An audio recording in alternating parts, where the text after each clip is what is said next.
Good morning. Thank you so much for coming.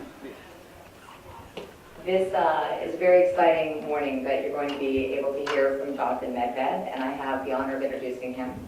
My name is Audrey, and I'm the Regional Director in San Diego of an organization called Stand With Us, which is a global Israel education organization.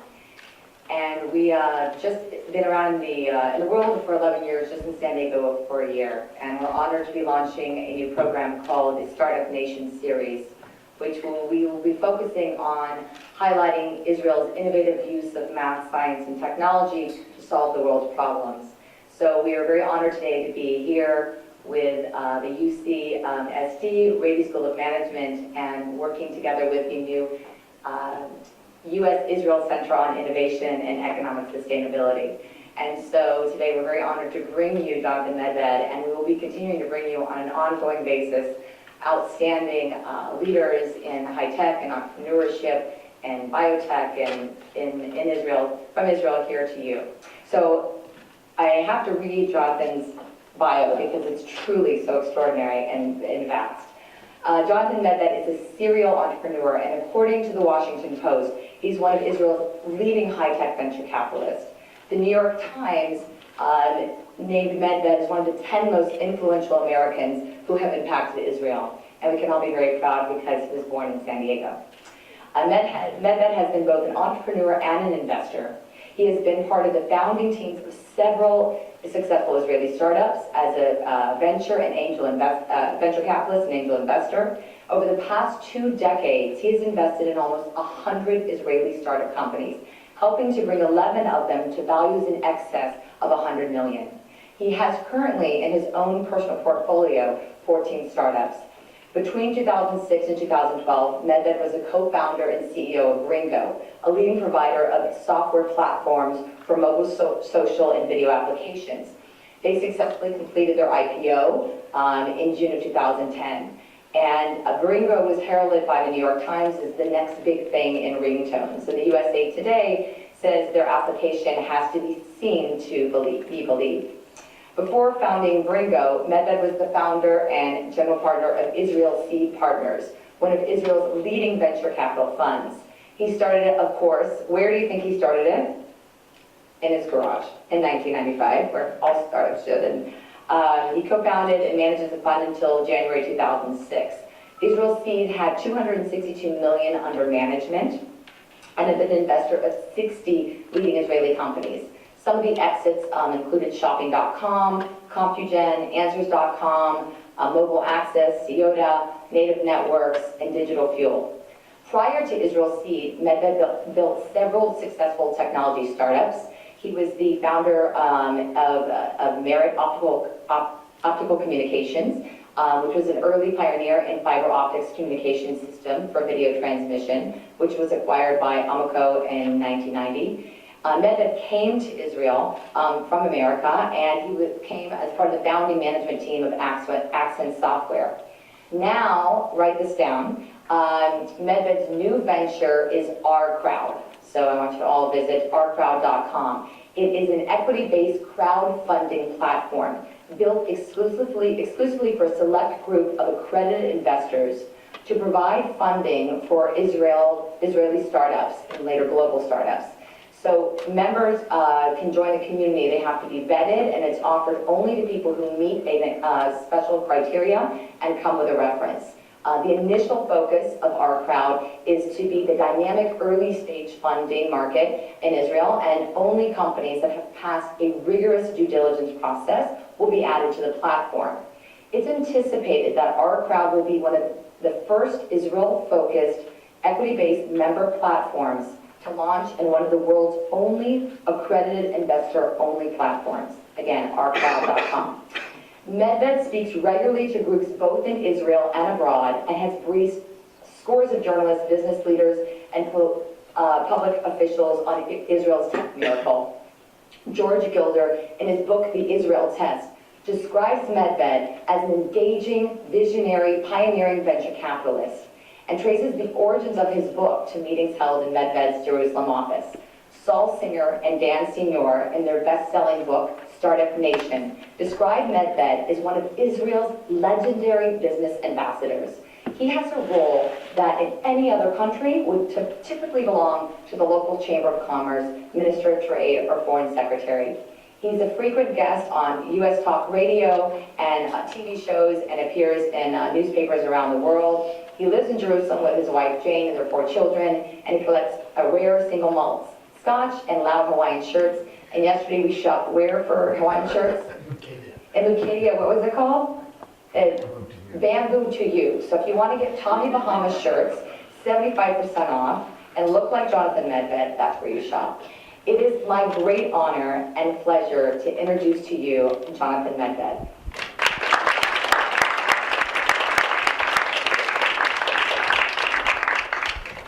Thank you, Audrey, for that completely over-the-top intro. I sort of would like to sit there and listen a little more and not have to actually talk, but I'm going to try to cover today sort of an update on, and you can all hear me? I'm projecting loud enough back there? Yeah, no, there's I'm mic'd up for the recording. You have a choice of either the recording or the room, and I figured I could speak loud enough and cover both bases. I want to give you an update on Startup Nation and talk about where we are and then raise some of the issues that we're facing, because there are indeed issues, and then hopefully engage in some dialogue about the nature of entrepreneurship and the future of what's going on in Israel. But first for the update. Israel's economy in general continues to outperform the OECD on a regular basis by about 2x. If you look over the last 15 years, roughly, Israel's growth rate has been 2x that of the OECD average, one of the 2 economies in the world, in the West, that did not contract at all during the global financial crisis, us in Australia. In the depth of the crisis, 2009, when the rest of the OECD was down over 4%, we were still growing, albeit at a lower rate, at about 1%. The Economist, which is clearly not a hugely pro-Zionist magazine, described Israel's economy with the power to astonish. If you look at what Bloomberg wrote earlier this year, and this is an extraordinary piece of data, which if you had talked about this 10 years ago, people would have looked at you and said, what? Israel was named by Bloomberg as the safest Western stock market over the last 10 years. On a risk-adjusted basis, we beat Hong Kong and Norway, the best place to put money over a 10-year period of time. Now, to Jewish audiences, this is a little strange, because many Jewish audiences knew this old Jewish joke, which is, how do you make a small fortune in Israel? Bring a large one. That was the perception among certainly many Jewish investors 20, 30 years ago, who had met some kind of an Israeli cousin, Yossi, who got him into some kind of a garage scheme or whatnot. Israel was not viewed, certainly, as a particularly attractive investment environment. That has changed big time when Israel gets named now, not just Startup Nation, but in terms of our stock market outperforming others throughout the world. If you look at this last quote, which is from a pretty white shoe money management fund, Artemis, where the gentleman says, Mr. de Tuchelec, says, Israel has very well-capitalized banks and an economy that is well-balanced. This is not an economy that was built on cheap leverage. This is a safe business model. Israel? Safe? That's interesting. We'll get back to that. If you look at the key data points in the success story, perhaps the one that comes back most is the prevalence of our companies traded in New York.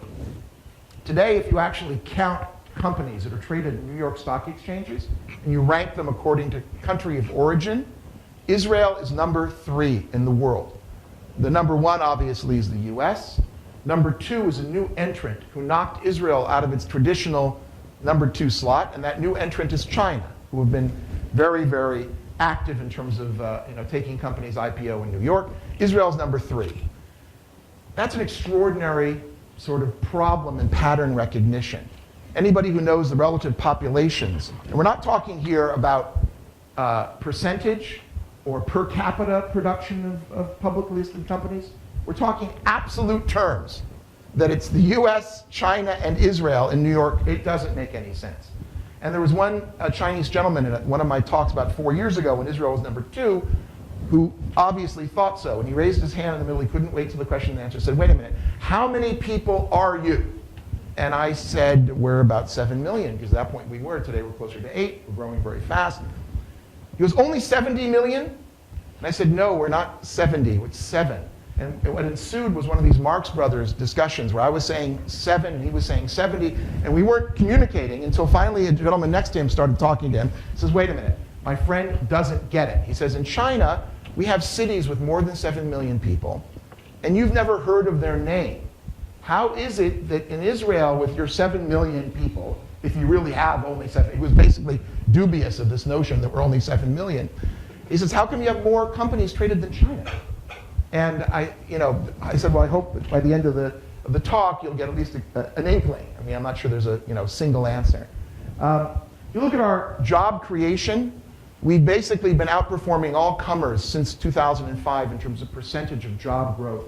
That hard line is Israel. The other line is urban China, Brazil, all obviously doing very well in terms of creating jobs. The anemic gray line is the Eurozone, and the pathetic black line is the US. Jobs are being grown in Israel at an incredibly rapid rate. And that's, again, due to the beating heart of the economy, which is the tech economy. And if you look at, and this, of course, is not working. Oh, there we go.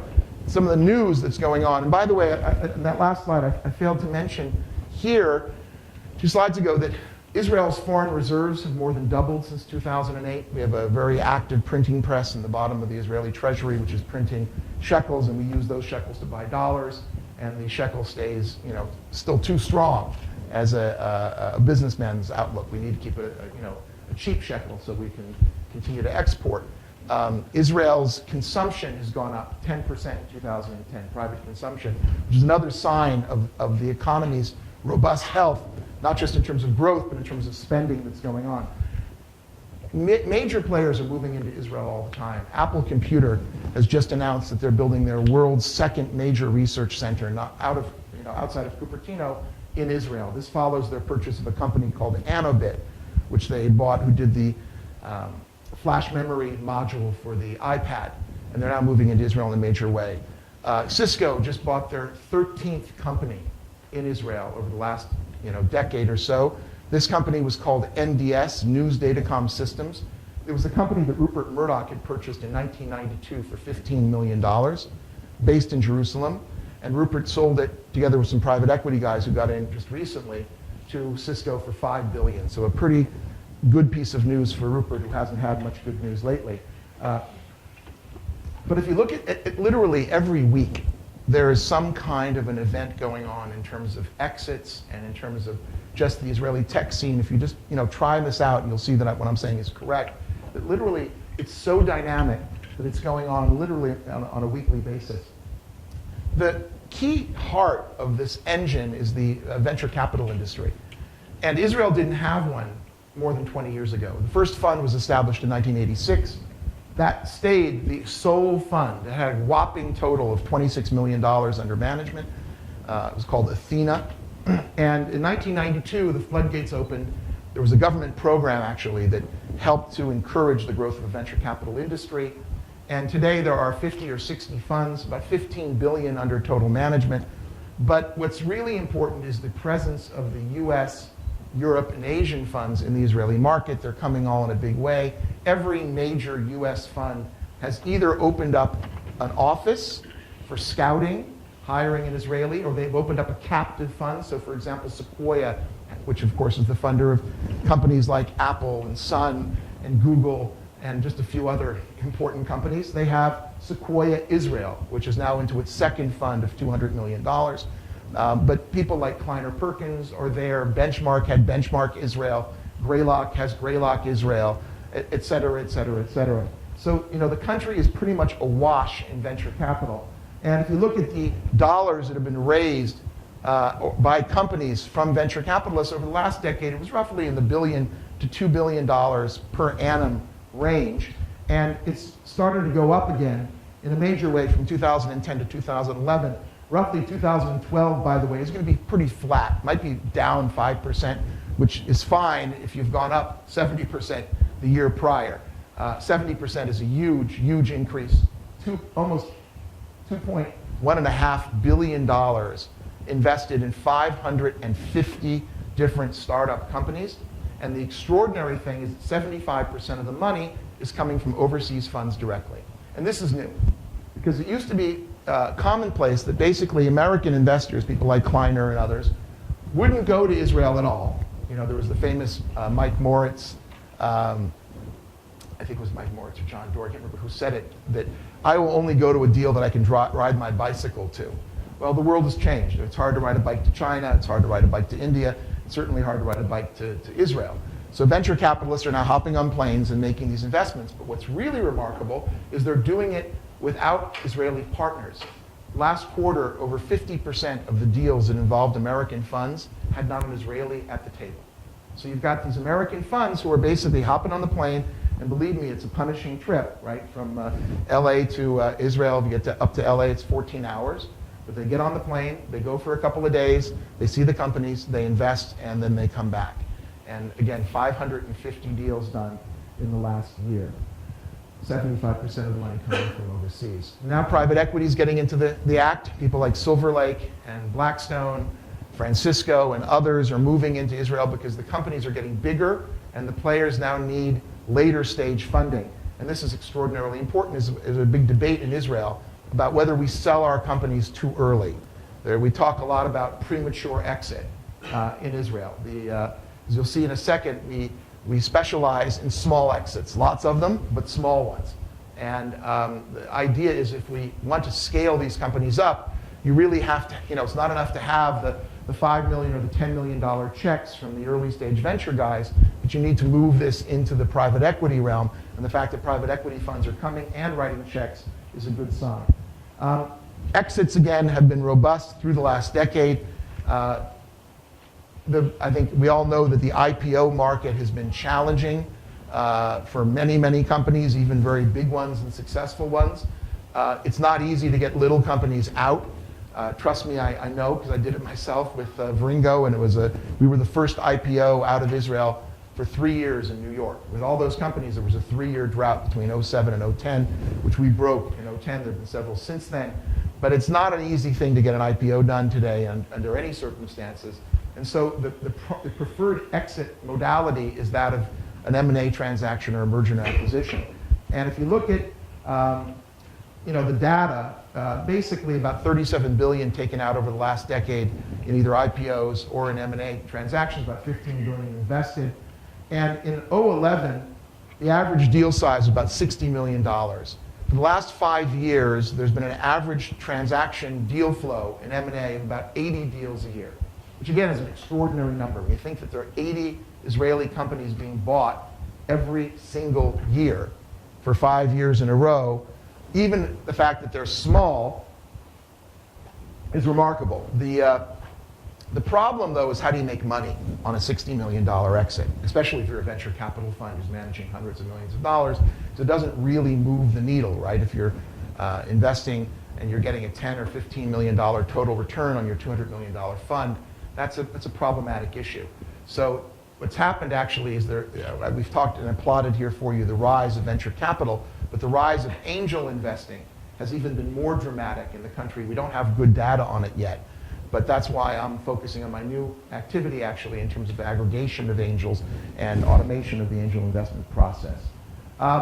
If you look at who's buying the deals, it's basically a who's who of technology companies. I mentioned before that Cisco is either number 12 or 13, I can't remember, in terms of purchase of NDS. Broadcom, local hero here, has made 10 purchases, just made their 10th purchase of an Israeli company.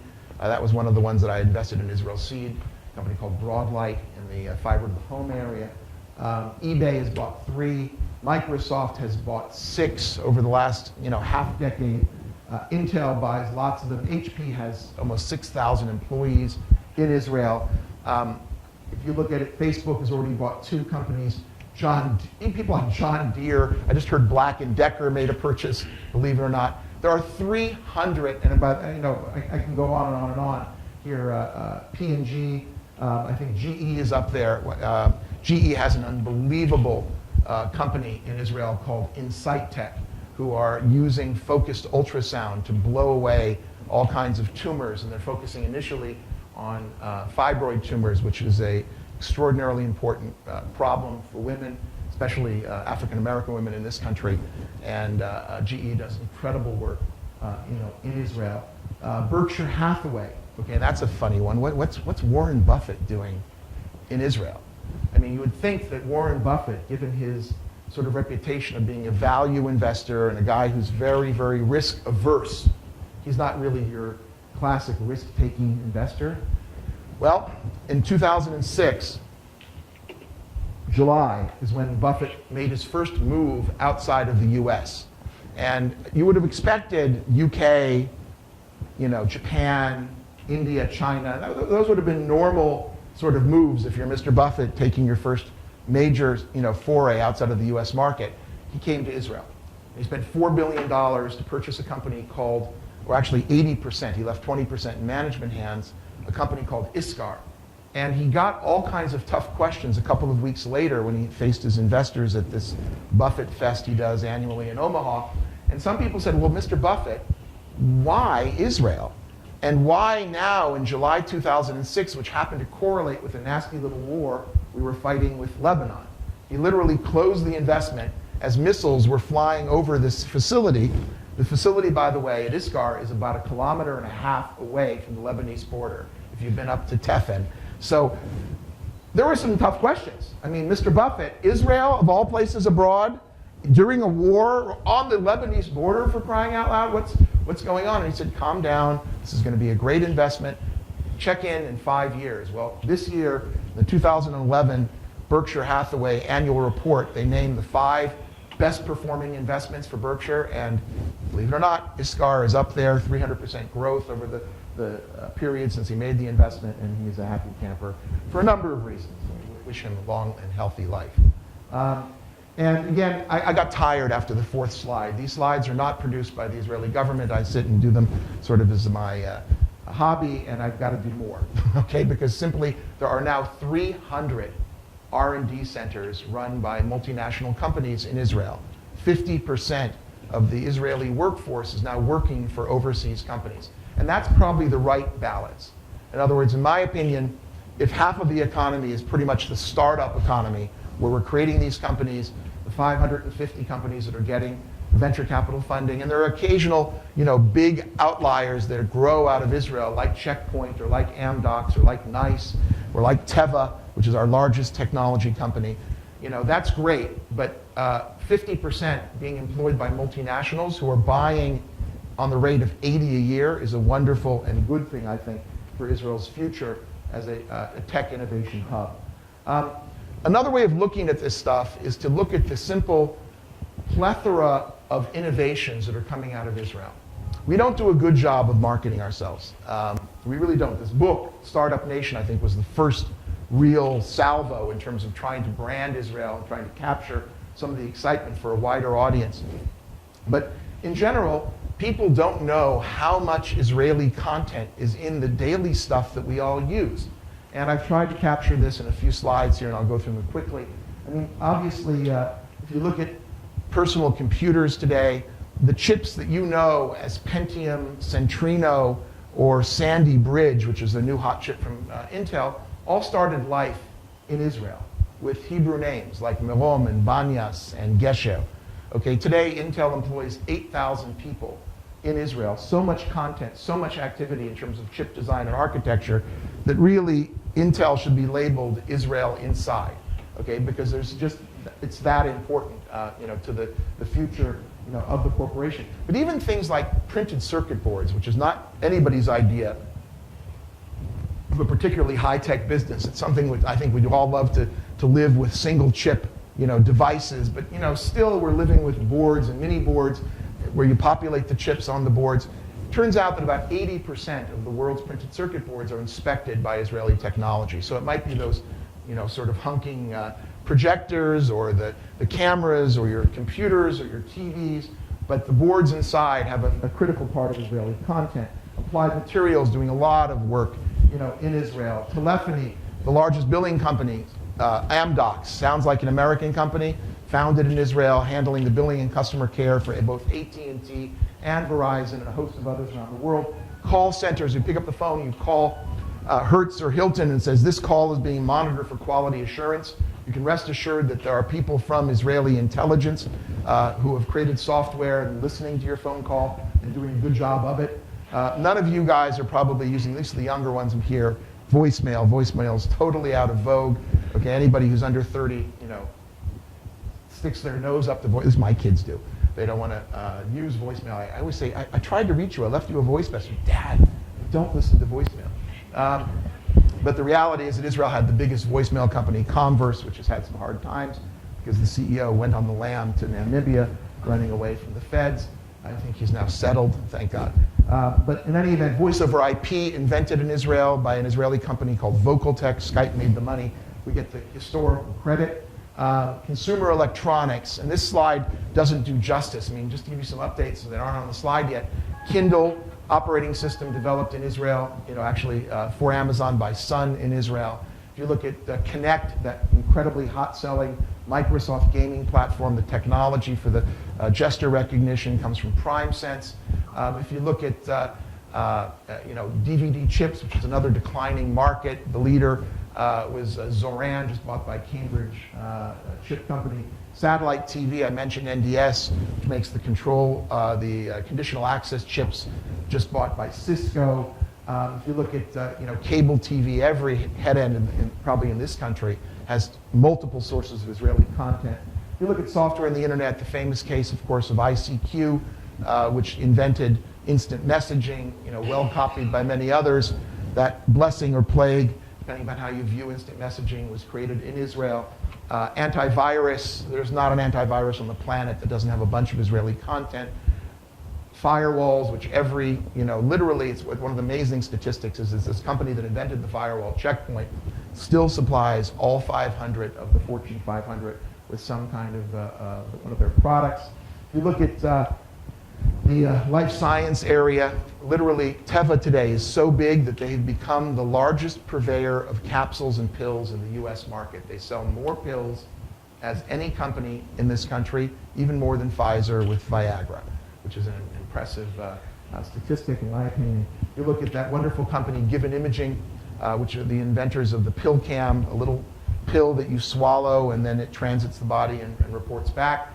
This was an investment that I missed as a venture capitalist. We saw the company, and when they came in and showed us this camera, which was not as small as it is today, it was about this size, they said, we're going to make it even smaller and put it in a pill, and people are going to swallow it. We had a huge debate at the partnership because many of us thought this was a cool idea, and many of us thought that nobody in their right mind is going to swallow, no matter how small, a video camera. Okay, what happens? It gets stuck. NBC tries to broadcast to me. It just didn't make sense. And so unfortunately, the partnership divided. We didn't invest, and this is now a $1 billion company saving all kinds of lives and doing great stuff. If you look at environmental and clean tech, and this is really, I would call it hidden good news. Israel has leadership positions in a lot of technologies in this area. Start with water. Literally, Israel leads the world in terms of recycling wastewater. Today, about 70 to 80% of Israel's water is recycled, which is an extraordinary number. The closest competitor is Spain, who are about 15 or 20%. The rest of the world, even California, wastewater in prodigious amounts, okay, in terms of not recycling it. Israel invented the reverse osmosis process in Ben Gurion University in Negev. We have some of the largest desalination companies in the world, IDE.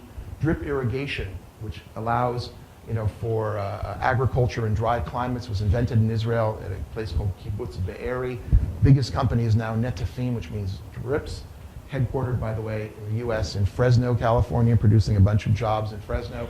And you look at, we're building the biggest dairies in the world. This company, Afamilk, which private equity just invested in, is a product of a kibbutz, Afikim, and they have got these huge hundreds of millions of dollar contracts from both China and India to start building industrial scale dairies into two economies that have never had industrial scale dairies. The biggest dairy plants in the world being built with Israeli technology. Takadu doing water management. There are about 400 Israeli startups in the water area now. I mean, it's incredible how much water technology is being done in Israel. Solar, there's the company Soul, which is the remnant of what was once called Luz, that built a facility out in Barstow, which is actually still the largest producing utility-grade solar farm in the world. And it's been up and running for 20 years. The newest, biggest farm is going to be built also by an Israeli company called Bright Source near a place called Ivanpah, also in the Mojave. The biggest problem they have, though, are about 20 desert tortoises that need to be taken to a spa so that they get out of the way and let us save the planet. The question you have to ask yourself is, okay, so why is this going on? Right? In other words, how does this little country, today 8 million people, produce so much technology, attract 300 multinationals to continue doing R&D, generate so many new ideas, so much venture capital, so many exits, so many companies traded in Wall Street? What's going on? And this is a hard question. If you really want to get into it, go read the book Startup Nation. I think they do a very, very good job of looking at the cultural environment that allows this to go on in Israel. And it's not about brains. Okay, in other words, brains are necessary but not sufficient. Lots and lots of countries have brains, and many of these countries have tremendous universities and tremendous brain power, and yet don't have the startup culture. And to have startup culture, there are a couple of key ingredients which I think are present here in San Diego, present up in Silicon Valley, and certainly present in Israel, wherever you see startups start to flourish. And the first is an attitude towards risk. If you have a risk-accepting society, you have a chance of creating this sort of startup culture. Most societies abhor risk. Risk is a pejorative term, right? Risk sounds bad. Stay away from risk. Well, guess what? We don't have a choice. We live in risk central, right? We live in a country where you wake up in the morning, you turn on the radio or the TV or read the paper, and you read about President Whackjob essentially, threatening to wipe us off his map. Except we never were on his map to begin with, which is a neat trick. I mean, I don't know how you wipe somebody off a map when we weren't there. But we live in a world where our basic existence is questioned. And that's real risk, right? That's existential risk. God forbid they should have nuclear weapons. How does that risk compare to starting a company and losing a job, or God forbid losing this gentleman's investment money? It doesn't.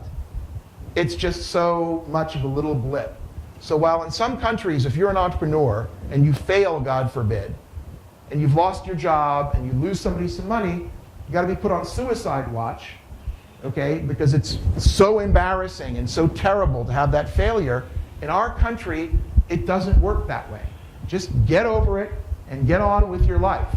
Turns out that if you have two guys here who both coming to pitch you, with an investment, and you've never done it before, and this gentleman tried to do it but failed, you always pick the guy who had the failure. Statistically, you are going to do better and better each time you choose the guy with the failure. Now, if this guy actually is a third part of the sample, and he tried and succeeded, pick him. Okay, that's going to be, even better statistically. But the reality is that, unlike what you would think, you'd think, okay, why should I pick the loser? Right? God forbid. But the reality is that failure is okay. And in fact, can be an indication for future success if you have a society which doesn't, crush you and says, hey, learn from your mistakes and get on with it. And we have that attitude in Israel in spades. Okay, the whole country is about starting up.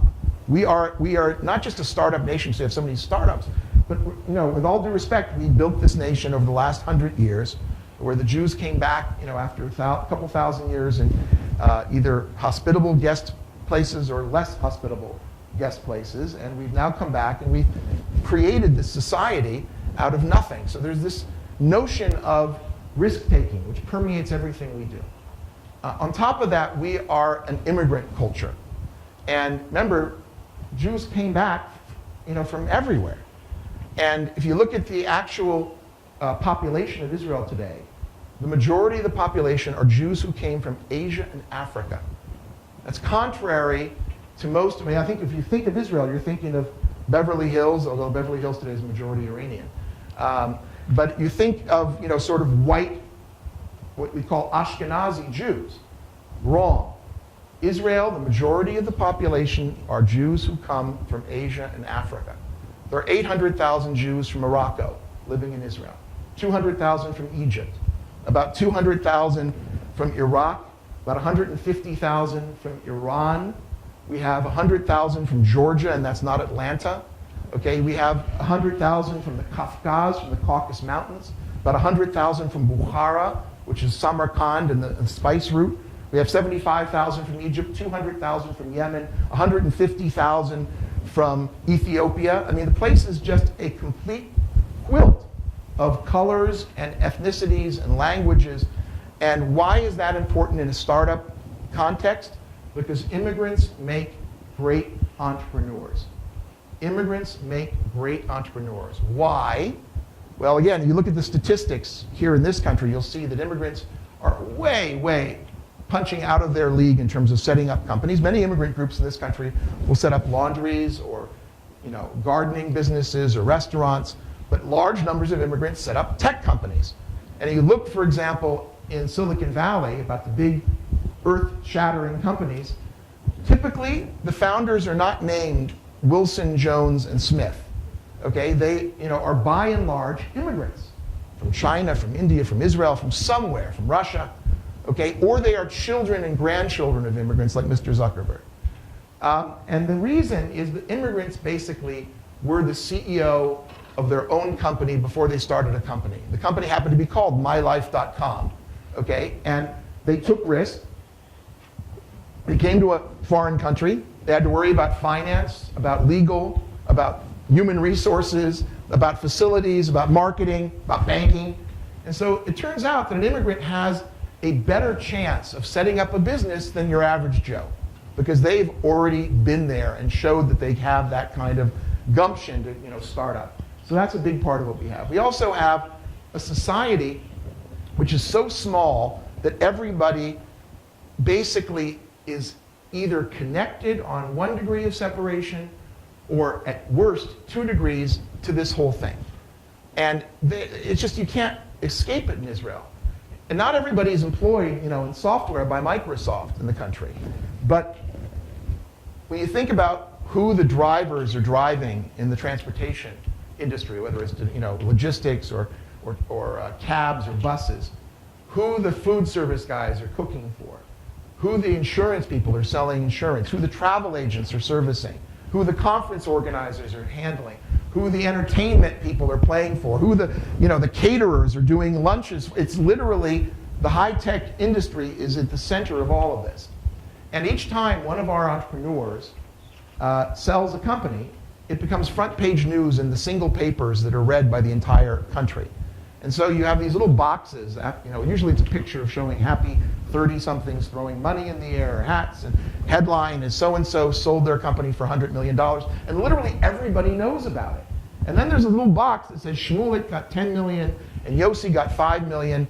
And what happens is that Shmulik has a friend, Chaim, from his childhood, and Chaim's mother sees this. And she gets on the phone to Chaim and says, Chaim, Shmulik just made $10 million. What are you wasting your time with at Intel?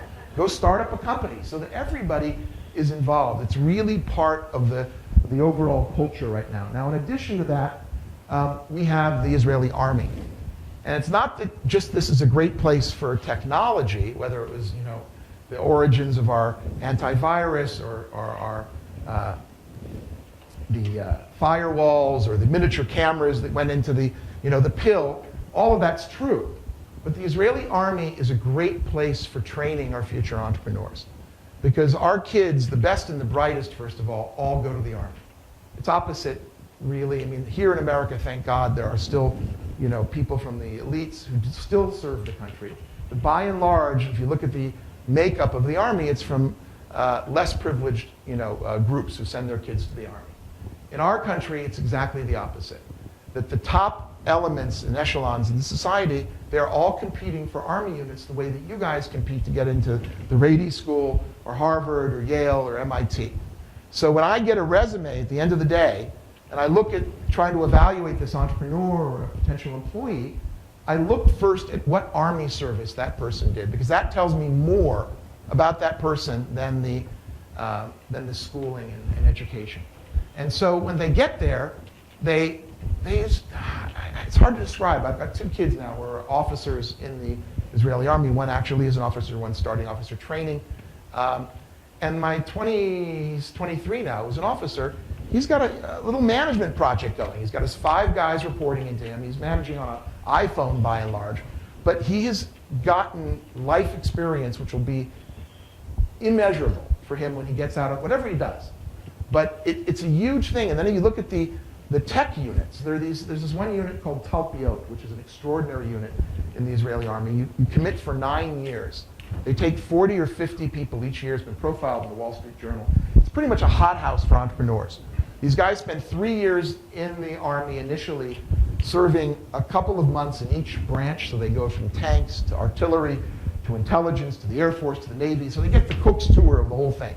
In that 3 years, they also get their BSc done in either physics or math or computers. And then the last 6 years, they manage a program. They don't work on a program. They are handed a challenge to basically create this networking or this facial recognition or this communication or who knows what, or this weapon system. And at the end, these guys come out, these guys and gals, age 25, 26, and they're ready for bear because they've now got a whole network of people they know who both can now be called upon to do, Israelis are really good at this interdisciplinary activity, where it's hardware, software, integrated maybe with biology or with art or whatever it is. And these guys pull together these teams, they hire a couple of commandos for marketing, okay, and they're ready for bear, okay? And the venture capital guys who are all over the country, you start looking what they're called, or talpioni, the guys out of Talpiot, because that's a big increase in the valuation. If you have one, you're great. If you have a couple of them, the company's got a good chance of success. If you look at the next generation, they're getting younger and younger. I won't spend too much time here, but this 15-year-old kid, he might be 16 now, he just went to Disrupt, which is the TechCrunch conference. And when I came across him, because I went to go see, there were 20 Israeli companies at Disrupt this past year, and he was interviewed by one of the tech reporters who said, "What the hell? What are you doing here? You're 15 years old, kid. Why are you schlepped on a plane all the way to Silicon Valley? It's not easy. Where are your parents? What are you doing? And why are you not, skateboarding and hanging out?" And he answered in sort of his heavily accented English to the reporter. He said, "Well, with all due respect, Bill, startups are my passion." This 15-year-old. You can go Google him on, Gal Harth at Disrupt, and you will see what I mean.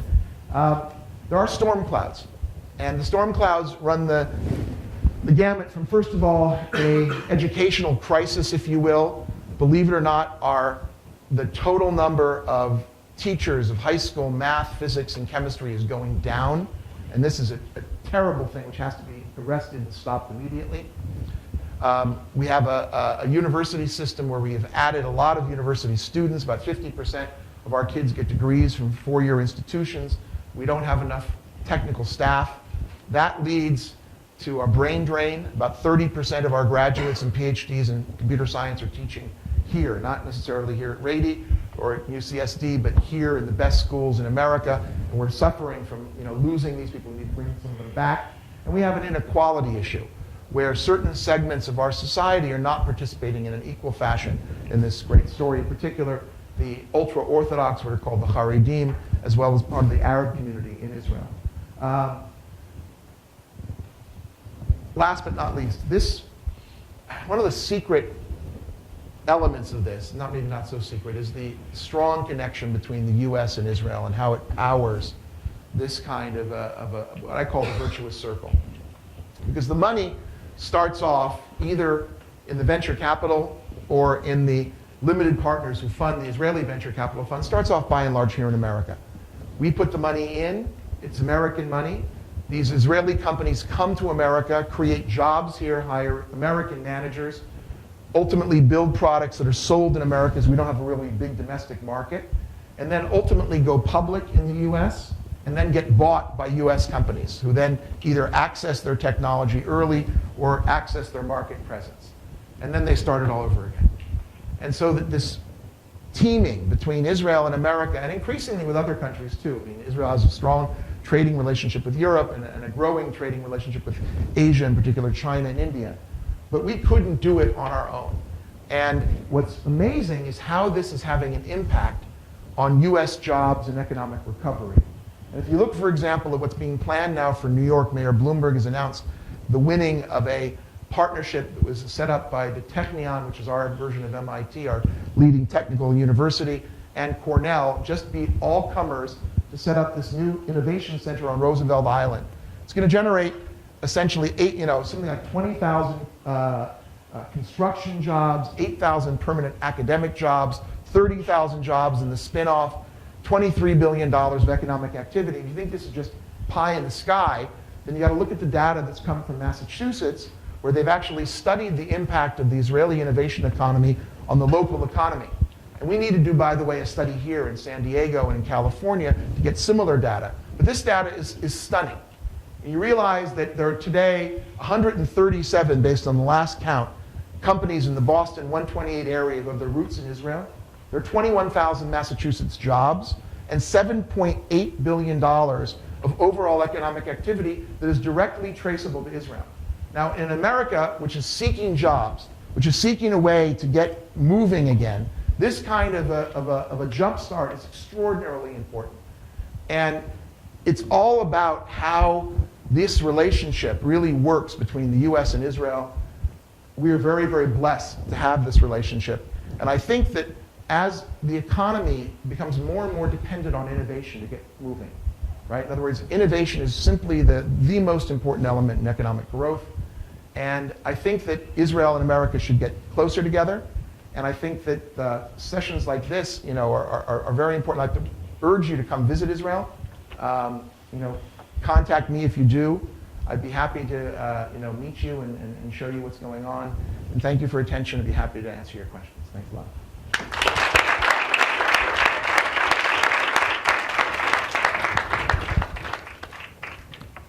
I must have said something controversial. I hope. Well, you didn't talk at all about taxes, and I imagine that... I hate them. Right, and so, but I'm not a business person, and I'm kind of in favor of them, actually. No, they're necessary evil. But the thing is, it would seem that Israel has a fairly onerous tax system. Not anymore. But I'm curious about the details, and I haven't heard anything. Okay, so once upon a time, Israel was a socialist state. Okay, in other words, what people forget is when Israel was established, the first pioneers were essentially people who came out of Russia and Eastern Europe, were committed followers of Karl Marx. And when Israel got started, we didn't have labor unions. We had labor unions who owned the economy. If you imagine the United Auto Workers owning General Motors, that was what Israel was. That's how Israel got started. We started with agricultural farms that were collectives called kibbutzim. And the big, the means of production were either owned by the state or by the unions, literally. It was the only place in the world, I think, where unions actually owned huge industries. Now, it turns out it worked in the early days, but luckily we made a transition to a much more, and again, I'm not going to make a political statement, but let's say a more Milton Friedman-esque kind of Western economic approach.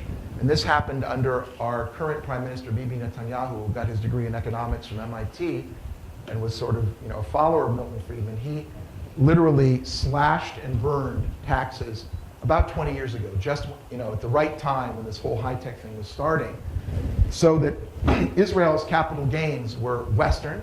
They used to be 20%. They just got raised, actually, as a result of a summer of social protest back up to 25, which I think is too much. But it's still not what it used to be. There used to be no capital gains in Israel. It used to be basically ordinary income. But today we have a capital gains regime. I think America is going up from 15%, to another number potentially. Our ordinary income is pretty much in line with the U.S. Because when you talk about California or New York, where you have both federal and then state income tax, we're right in lockstep at 45% at the marginal rate. In Israel, overseas foundations or pension funds pay no tax in Israel. It's looked through in terms of being able to, to take advantage of their tax-free status and their native home. But more important than taxes is that our whole business system works really efficiently in terms of setting up a company. You basically can have an idea within 24 hours you're up and running. It's not like France or other places where we have layers of bureaucracy. But just to follow up on that, Sure. so with the marginal tax rate that's actually higher than ours, No, it's not higher when you take U.S. federal and California. Right, but you're talking about Massachusetts, New York, California, Right. among the higher tax burden states. Sure. With also the highest entrepreneurship, Absolutely. intellectual property, doesn't seem to be doing anything badly. And so you say you hate taxes, but you're doing awfully well. And so the point is that There's a certain threshold by which, Yeah. look, today we're dealing in a global world. And as you can ask your Israeli colleagues who are living here, you pick up and you go wherever you want to go. And you find a job, and you can pick up and you can raise investment wherever you'd like. And the reality is that you're right. There's a certain, call it fudgeability or flexibility, where you can raise taxes. But at a certain point, when you get to what like England did, at a certain point when there was 80% taxes, capital fled. No one in their right mind is going to do that. So, I don't know. I'm not a politician, right? I'm not even an economist. And I don't know whether that threshold is 40 or 45% or 50%. But for me, as an investor, it's all about capital gains. And when you start talking about 25% capital gains, I can live with it. Okay? When you get much beyond that, it gets scary. Okay? Because there's simply other places to go and set up and domicile your company and get it going. And so I think that you have to be very, very careful in terms of trying to milk the cow too much. Yeah.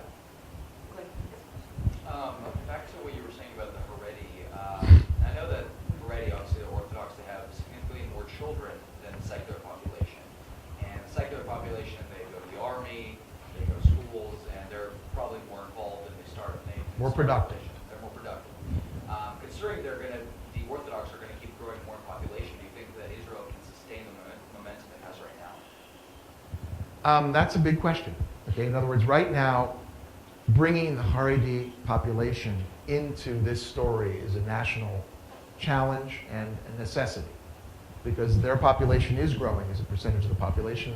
Israel's got a very dynamic birth rate. I mean, our average births per woman are 3. Okay, now if you look at Europe today, there are societies in Europe where the average is 1.2, where literally in 25 or 50 years, the population is going to, it is collapsing. Places like Spain and Italy and France, okay, there simply are no kids. Israel, you just walk in the streets and you see kids and kids and kids. What's interesting about this is that while a lot of it has to do with the ultra-Orthodox, a lot of it has to do with secular and what are called modern Orthodox. I've got a yarmulke on my head, but I believe in embracing both the past and the future. But what's happening is it's changing. The Haredim are now entering the workforce. There are, lots of Haredi entrepreneurs who aren't getting publicity, but they're there actually starting up companies. There are 10,000 Haredim in universities now and colleges learning degrees. There are more and more Haredim going to the army. This year, I think it's going to hit 3,000. It needs to be a lot more. But I think over time, we'll figure this out. The trick is to do it in a non-confrontational way, because you can't stigmatize a population. Even if you don't like them, if you think that they're backward or looking back rather than looking forward. The idea is how are you inclusive? How do you unlock that? And the reality is economic, because these guys, as long as you cut government subsidies to their families, which has been done over the last decade. In other words, there used to be tremendous government subsidies for learning in yeshiva and whatnot, and all kinds of social entitlements. If you cut them, which they have been cut, these guys are going to work, and they are. And I see it, in a major way. What solutions would you suggest to the education problem? Money. And it's complicated. It's money, and it's freeing up the educational bureaucracy. Let's start with the universities. Israel has 7 extraordinary universities. 3 to 4 of them are constantly in the top 100 in the world, and that's an incredible thing. What you don't realize is Israel has only 7 universities, and yet 3 or 4 of them are named consistently in the top 100. Our universities do a great job of creating IP, intellectual property, and licensing it. We're among the top 10. We have 2 in the top 10 in the world in terms of revenue from royalty payments, which is a great thing. The problem is we don't get the donations from private donors the way that you guys do here. And you'd say, wait a minute, Israel is hugely successful in gathering charity payments. How come they can't get these big donations for universities? Well, in this country, what happens are the big named gifts of $50 million and $100 million are what makes the university world go round and round. And it turns out that every year there are dozens of these kinds of gifts being given, a large number by Jewish people, and yet these kinds of mega gifts aren't being given in Israel. Literally, there's one that I'm aware of that has been a $100 million or larger gift. Okay, there's now a $75 million gift being given to Hadassah. But somehow, what's interesting about Jewish philanthropy is about 90% of Jewish philanthropy goes to non-Jewish causes. Thank God, the America benefits enormously from it, whether it's hospitals and universities and theaters and opera and whatnot. And you can see them all over the country. But somehow we need desperately to tap into this philanthropy. And by the way, non-Jewish philanthropy, which is now a very exciting thing. There's a lot of non-Jewish money flowing into philanthropic things in Israel, believe it or not. It's extraordinary. And we need to really up our game for the universities. Okay, we need to allow the creation of more universities. We need to fund teachers who are going into the sciences, right? In other words, today an average teacher salary in Israel is about $1,000 a month. That is an outrage. No wonder a guy who's scientifically oriented is going to go work in high tech rather than go teach, high school kids science and chemistry. But again, that's something that can be dealt with by money, right? In other words, when you talk about the number of teachers we need, we're short 1,000 or 2,000 teachers in the sciences, which would all of a sudden, fill that gap. So that's a matter of, if you're making going to double their salary, that's like $10 or $12 million a year. That's a doable thing, okay, with money and resources. So I think that what's happening actually is a lot of the guys who've made money in the high tech are now starting to try to focus on societal issues. You see this in Silicon Valley. You see it with the Gates Foundation. You see what Mark Andreessen's been doing. What Pierre Omidyar has done from eBay. I mean, extraordinary philanthropic leadership coming out of the high tech community. Same thing's happening in Israel. And social impact. Absolutely. Big deal. Big deal. I mean, look, Very efficient, yeah. the mayor of Jerusalem was the investor in Checkpoint, okay, and he works for $1 a year and does a great job of helping our city. One of the guys who's running for the Labor Party leadership, Errol Margoley, is a venture capitalist, and there seems to be a whole crew of people. The guy who's running for leadership in the National Religious Party was an entrepreneur I backed in Scioto and sold it for $160 million to RSA. So the reality is that I think we have a lot to do, but that's good news. In other words, bottom line is everything was fine. There's nothing to talk about. We have a lot of issues. Okay, start with peace. It would be nice to have that. That would unlock a lot of value. Okay, but we have a lot of social issues in the country which we're dealing with, and the beauty is that we have a cadre of these entrepreneurs. And the amazing thing is, you do the data, and you say, okay, roughly over 22 years, we've had almost 1,500 exits in the country. That's an extraordinary number of people who are now essentially serial entrepreneurs. Thousands, could be 5,000 or 10,000 people who have benefited from selling a company or being part of a management team. And those guys should be able to, if they're harnessed right, to change the world, not only in terms of more companies and more technology, but also the social benefit, which I think is critical. Yes? I'm reading the start of the nation right now, and it mentions several factors that contribute to this entrepreneur spirit. Military, the attitude, you mentioned also the immigrant population.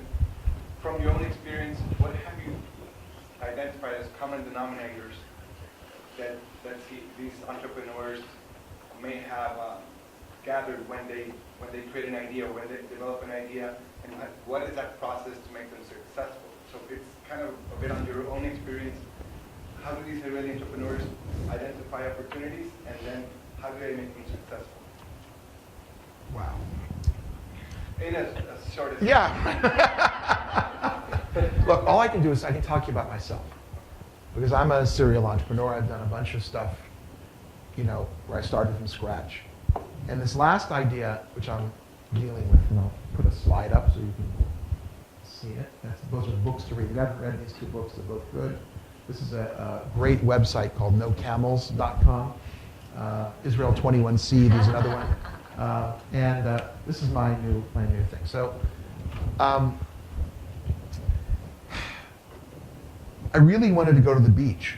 Okay, I wanted to go off and take some time off. I had a successful exit with my mobile software company. I wanted time. But the way that I came up with this new idea was that I saw that there was a need. Okay, in other words, there was a need that I didn't go off looking for a need. I felt this need. The need that I felt was that I do a lot of this speaking about Israel. And at the end of many of these talks, people, especially investor groups or charitable groups, hand me a bunch of business cards and say, get me into a deal. Okay? And I said, what are you talking about? I said, go buy Checkpoint stock or buy Teva. I said, no, I don't want to do public companies. I want to do private startups. Get me into a deal. I said, sir, with all due respect, I don't know you. Okay, you're giving me a business card. How am I going to get you? I mean, how do you even deal with that? Okay?